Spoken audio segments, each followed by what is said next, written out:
It has been said that if there is ever to be such a thing as a true universal language, it will most likely be expressed in the realms of mathematics, geometry, energy patterns, and frequency. Could it be that this language, or at least the foundation of it, already exists here on Earth? Is it possible that over the course of thousands of years, we have been somehow guided in the process of creating this new form of communication? And if so, what type of information will be conveyed through it that could not be expressed any other way?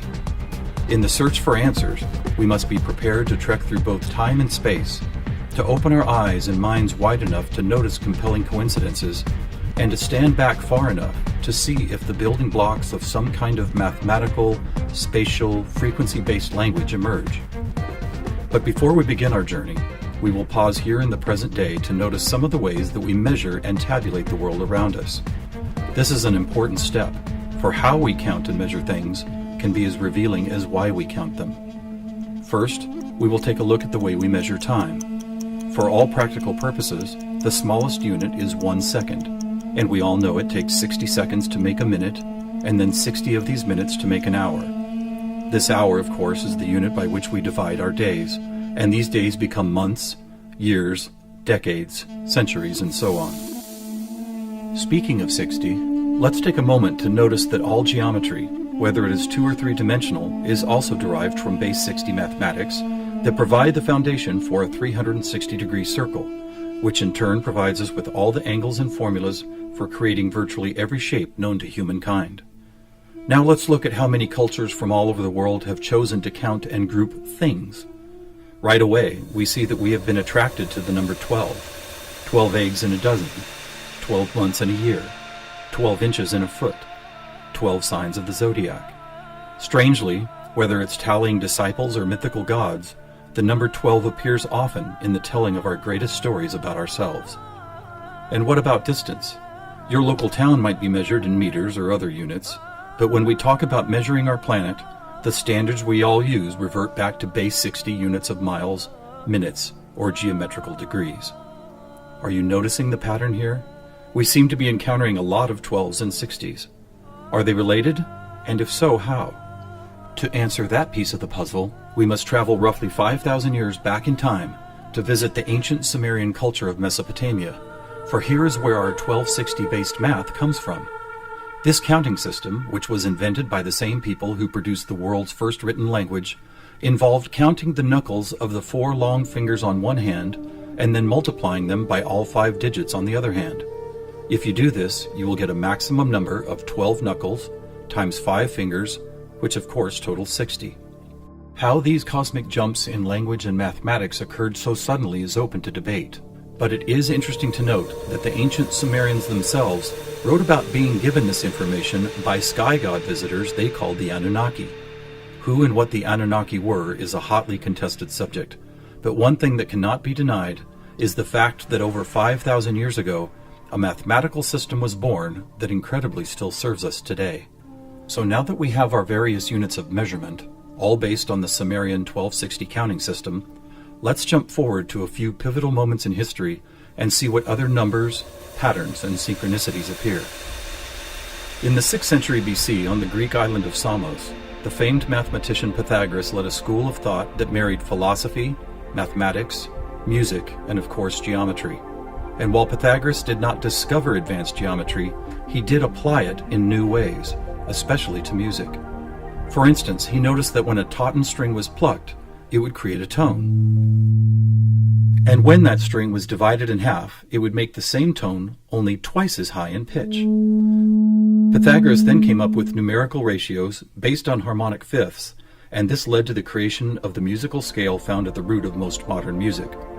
It is important to note that according to Pythagoras, all musical notes were found by using mathematics, and as such were given number values according to their placement in a kind of master grid. For instance, by using fifths beginning from note number 1, he was eventually guided to note 27. And to find the same note twice as high in pitch, he simply kept doubling it to 54, 108, 216, 432, and so on up the scale. If you've ever heard of Pythagorean tuning, you know that the number 432 is quite important. To Pythagoras himself, it probably wouldn't have stood out more than any other in his numerical grid. But in our quest to find a universal language based on mathematics and frequency, this particular note represents a significant piece of coincidental evidence. You see, many ancient musical instruments, from Tibetan bowls to Native American flutes, happen to produce the same tone, a tone that vibrates at 432 cycles per second. That's compelling, but even more intriguing is the fact that Pythagoras was not calculating vibration cycles to find tone 432. It just happens to be the same number. What's more, for decades, most modern musical instruments were also tuned to this same fourth octave A, with a value of 432 cycles. How could this be? Who chose this particular note as the keystone for instrument tuning, and more importantly, why? Here is where a deeper mystery begins to emerge, and to explore it we will need to go back to Pythagoras' other passion, geometry. It is not an exaggeration to say that to Pythagoras and his disciples, geometry and math held a key to the nature of all life everywhere, and maybe it does. Let's look at the first four geometric shapes, the circle, triangle, square, and pentagon. In each of them are angles of degrees that, when added together, always total a specific number relative to that particular shape. For instance, if we take a triangle, the sum total of all three interior angles is always 180. For both the square and circle, it is 360. For a pentagon, it is 540. Now at this moment, let's step back and look at these numbers in a different way, as there seems to be something about them that reaches beyond a simple sum of angles. Did you notice that they happen to be in the same numerical neighborhood as tone 432? What's more, they all add up to 9, just like 432. As an experiment, let's take a look at the numbers found in basic geometric shapes, then apply those numbers as vibration cycles to hear the tones they produce. First, let's listen to what the 180 total degrees contained in a triangle sound like.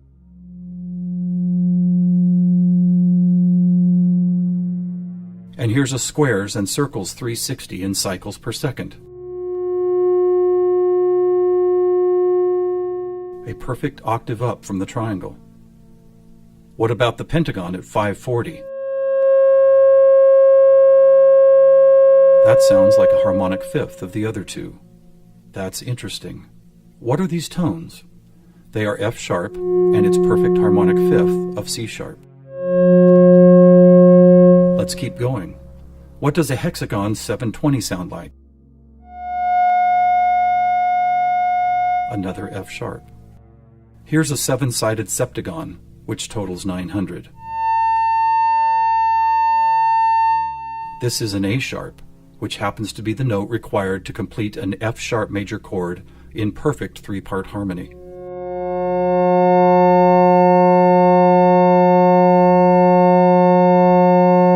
And finally the octagon, where we get 1080, another C sharp. Suddenly, geometry is expressed by tones, and these tones just happen to create the most beautiful form of music, a perfect three-part major chord in the key of F sharp.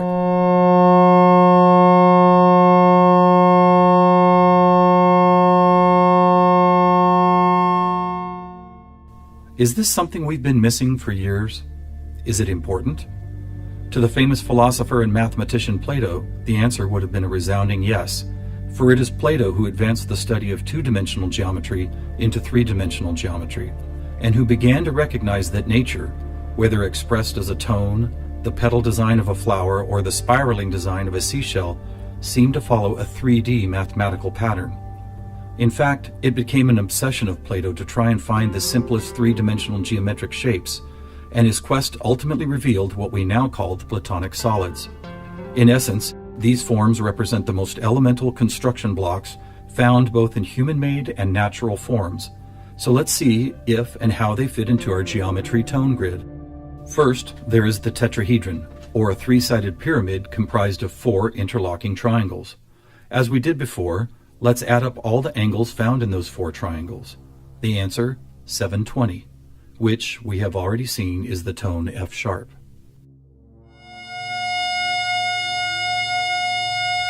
Next we have the cube, whose six 360-degree squares totals 2160.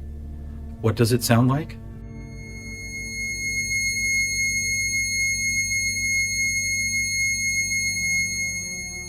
2160 is a high C sharp, and as you will see later, a very interesting number for other reasons as well.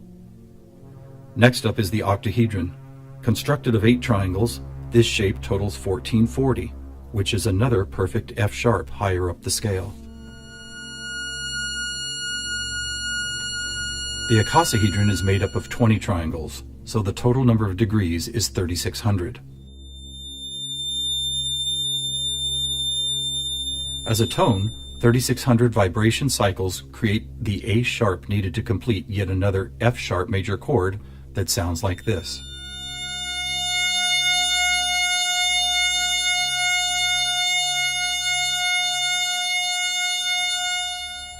At this point, we have seen how 2- and 3-dimensional geometry can be expressed by the notes found in an F sharp major chord.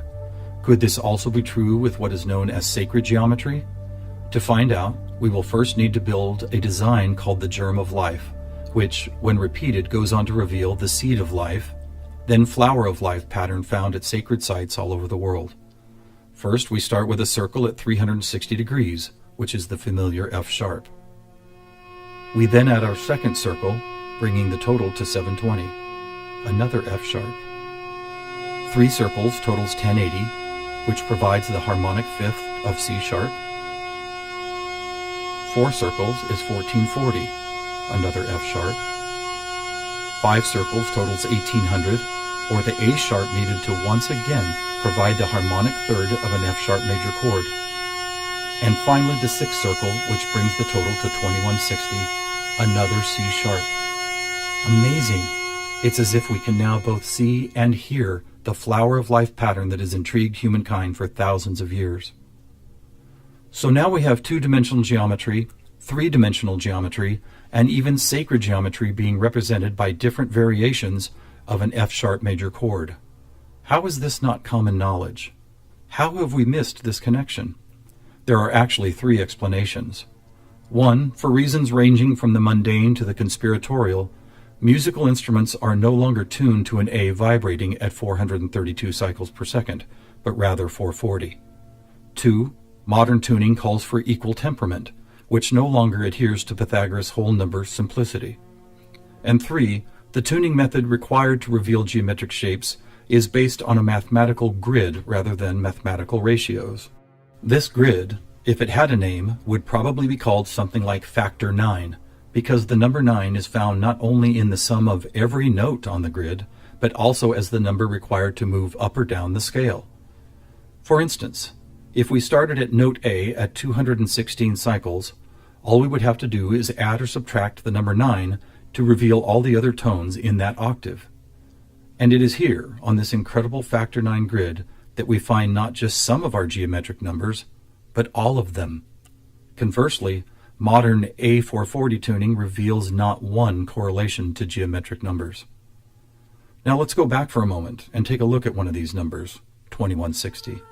The number expressed by both the cube and the germ of life pattern. You may have already noticed that without the 0, it is exactly half of our magic 432. That's worth noting, but what is even more intriguing is the way this number keeps showing up in other large-scale measurements. To discover one of these measurements, we will need to jump forward from Plato's time to when the Mayan civilization was flourishing. Roughly 1500 years ago, Mayan stargazers were the most accomplished astronomers the world had ever known. Their concept of cyclical time led to many incredible discoveries. The accurate length of a year, the exact dates of seasonal changes, even the moments when solar and lunar eclipses would occur. But their most amazing discovery was of something known as the precession of the equinox, which makes note of a very slow wobble of Earth's axis. Somehow aware of the fact that this wobble takes 25,920 years to complete, the Mayans called this cycle one great year, with each of its 12 great months requiring 2160 Earth years to complete. And what about this? Did you know that the diameter of our moon, when measured in miles, also happens to total, you guessed it, 2160? Lastly, watch what happens when we apply simple division to this highly synchronous number. 2160 divided by 2 is 1080, the angle sum of the octagon. By 3, 720, the total of the hexagon. By 4, 540, the pentagon. By 5, Are you ready? It's the ketone of 432. And by 6, 360, the number of both the square and circle. All F sharps and C sharps with our 432A thrown into the mix as if it were some kind of clue to solving a cosmic riddle. Maybe we should look at this number even more closely. As we've stated, our closest celestial neighbor, the Moon, is 2160 miles across, and 216 is exactly half of 432. What about the other large object in our sky? Were you aware that our Sun is 864,000 miles across? Incredibly, where the Moon's base number sequence is half of 432, the Sun's number sequence is exactly twice 432. And do you know how many seconds there are in a day? 86,400, or 43,200 for the 12 hours of day and 43,200 for the 12 hours of night. Or try this. Take the 360 degrees found in the circular shape of our Sun and Moon, and then multiply it by the 12 hours of either day or night. The answer, 4320. Or how about this? What is the only whole number that when squared comes to within 0.01% accuracy to measuring the speed of light? 432. What is going on here? We have all these different things: Earth cycles, time and celestial measurements, geometry, sonic frequency, yet they are all represented by the same numbers over and over again. To answer that, we must search for the factor common to all of them, and that common factor is the 5,000-year-old Sumerian 1260 counting system. It is what gave us the inches to a foot, the seconds to a minute, and the 360 degrees in geometry. It's almost as if the sky god visitors, who the Sumerians called the Anunnaki, provided humanity with a counting system that would lead to the discovery of these synchronicities. Could it be that the number 432 really is some kind of cosmic key that unlocks a language of higher understanding? And if so, have these sky visitors ever been back to make sure we don't miss the importance of the 432 matrix? One possible answer can be found in the story of a man named George Van Tassel, a respected aeronautical engineer who believed he was contacted by extraterrestrial beings in the early 1950s.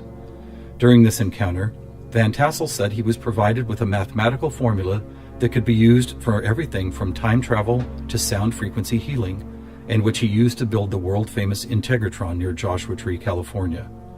What is this formula? It is F equals 1 over T, or frequency equals one particular something divided by the number of time. Well, what if that one something was the biggest one on our planet, the one great year of 25,920 discovered by the Mayans? And what if the number for time was the most logical choice of 60? Suddenly, this mysterious equation is expressed as frequency equals 25,920 divided by 60. Are you ready for the answer? It's 432. Not only the frequency that instruments all of the world have been tuned to for thousands of years, but also the number that reveals the synchronistic nature of life on this planet. Noticing all these coincidences revealed by the 432 matrix and the Sumerian counting system, we must wonder if other ancient cultures were aware of them as well. Just scratching the surface, it would seem that they were. For example, let's take the Sumerian 12 and square it for a total of 144. Right off, we see that it is indeed a number and tone contained within our factor 9 grid. Expanding outward, we find 1440, then 144,000, which is a number that appears all over the world in the most compelling of ways. Take, for instance, the Great Pyramid of Giza. It happens to have been covered with 144,000 smooth white casing stones. To ancient Mayans, 144,000 days was the length of their 394-year back tune, a time cycle which has just begun again. In the Bible, we read that there will be 144,000 chosen ones redeemed from the earth prior to the apocalypse. Obviously, number sequences like these have been significant to many different cultures and religious sects, and to one enigmatic group in particular, the Freemasons. Were the earliest Masons, the supposed keepers of sacred information, also aware of the factor 9 grid, the 432 key, and the number 144,000? Their infatuation with the numbers 3 and 13 might be telling. For instance, if you divide 144,000 by 432, the answer is 333.3 into infinity. Or take a look at the back of a dollar bill. That famous unfinished pyramid could be revealing some interesting clues. For instance, there are 13 steps climbing the pyramid, and 13 times 33.3 is 432.9. Even the shape of the flat-topped pyramid appears to be made as if someone had drawn 4 dots in a line, then 3 above it, then 2 above that, and then connected those dots to reveal this iconic shape. And of course, let's not forget that the square root of our all-important factor 9 grid is 3 threes. Who else knew about 432? The answer is surprising. In India, large cycles of time are called Kali Yugas, and each one is 432,000 years long. In fact, the number 432 appears so often in sacred structures and myths, from Stonehenge to the pyramids, that author Joseph Campbell could not help but see it as the most important mythological number in history. So what do we have here? What is it that's trying to be expressed by all of these coincidences? One answer is that over the course of history, we have been somehow guided toward both the subconscious creation and eventual conscious recognition of a grand pattern based on frequency, mathematics, time, space, and geometry. Quite possibly, these synchronistic numbers, shapes, and tones represent the building blocks of a language that we do not yet fully understand, but could turn out to be the most important language we will ever learn. How will we use it? Who will we be conversing with? Time will tell. Thousands of years ago, from locations all over the globe, various prophets, shamans, and seers described an era when humanity would make some kind of cosmic leap into a next level of consciousness. Here, at the dawning of the age of Aquarius and the start of a new Mayan Baktun cycle, maybe it's happening.